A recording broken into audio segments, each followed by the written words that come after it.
qismətsə, oğlumun ürəyi xırçılıqlı badımcan istəyir. Mən də məcbur hazırlayacağım. İşdən gəlmişəm, yorğunam. Təbii ki, mən də istəyərəm bir ayağımı uzadım, bir dincəlim, bir televizoru açım. Amma neynək? Yəni məcbur. Amma özüm ürəyim istədi. Çoxdan da yeməmişdim. Yəni görək. Bu.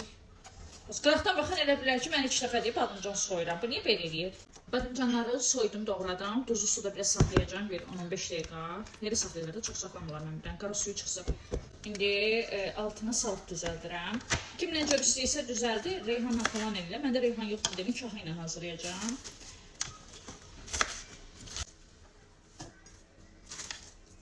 Qabım biraz böyükdür. Amma badımcan da çoxdur da, ona görə qabım böyük olmalı yaxşıdır. Ay qızlar, kraxmalla nişasta eyni şeydir də. Mən həmişə nişasta yazılırdı üstə, onu alırdım. Kağız kutuda olurdu. Mağazada bir elə baxdım. Hələ orada da birindən soruşdum nişasta hansıdır. O da dedi ki, kraxmaldır da nişasta. Düzdür də eləmə, kraxmalla nişasta eyni şeydir yəni. Yəqin ki, eynidir. Zərdən bölmərik. Kraxmal, nişasta eyni şeydir. Nə olacaq ki? Yəni, tamam, çoxudur. Hə. İndi bunu qəşək nişastayırıq. Oo, bu xırçıltılı, belə çıtır. Oy.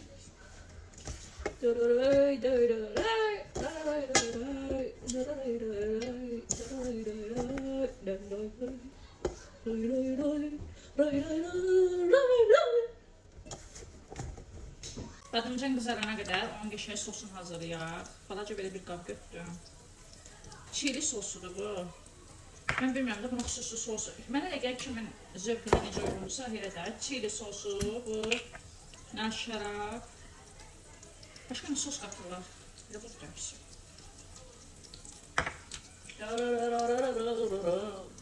Bunun yanına bir də oğluma belə balaca mini sendviçlər hazırlayıram. Demək, belə arazda balaca mini çörəklər var sendviç üçün.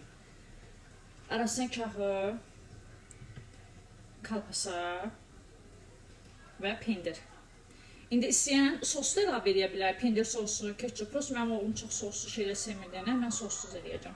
Fırladık məni, qəşək.